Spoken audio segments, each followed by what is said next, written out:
ایک چھوٹے سے شہر کے کونے پر ایک بوسیدہ سا بازار لگتا تھا۔ اس بازار میں طرح طرح کی چیزیں بکتی تھیں، پرانے کپڑے، ٹوٹے برتن، گھریلو سامان، حتیٰ کہ وہ اشیاء بھی جن کی کوئی قیمت باقی نہ رہی ہو۔ مگر ایک دن وہاں کچھ ایسا منظر دیکھنے کو ملا جس نے سب کے دل دہلا دیے۔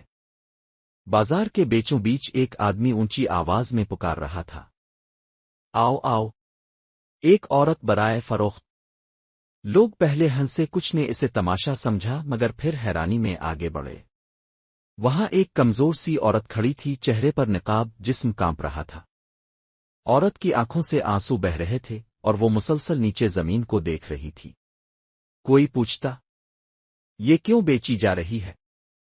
آدمی غرور سے کہتا، یہ میری بیوی ہے، مجھے اس کا کوئی فائدہ نہیں، بس بوجھ ہے۔ کھانا کھاتی ہے، سوال کرتی ہے، اپنی رائے دیتی ہے۔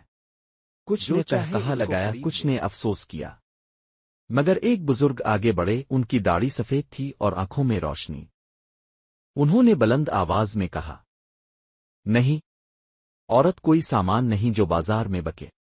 یہ ماں ہے، بہن ہے، بیٹی ہے، عزت ہے۔ جو عورت کو خریدنے یا بیچنے کی بات کرے، وہ دراصل اپنی انسانیت بیچ رہا ہوتا ہے۔ یہ سن کر بازار میں سناٹا چھا گیا۔ آدمی شرمندہ ہو کر پیچھے ہٹ گیا، مگر اس عورت کی آنکھوں سے آنسو تھمنے کا نام نہ لے رہے تھے۔ بزرگ نے اس کے پاس جا کر کہا، بیٹی، تاؤ فروخت ہونے کے لیے نہیں پیدا ہوئی، بلکہ عزت اور محبت کے لیے پیدا ہوئی ہے۔ اس دن کے بعد شہر میں یہ بات عام ہو گئی کہ عورت کبھی برائے فروخت نہیں ہو سکتی۔ وہ کسی کی چیز نہیں، بلکہ ایک مکمل وجود ہے جو احترام اور وقار کے ساتھ جینے کا حق رکھتی ہے۔ سبق: عورت کو خرید و فروخت کی چیز نہیں سمجھنا چاہیے۔ وہ عزت، وقار اور محبت کی مستحق ہے۔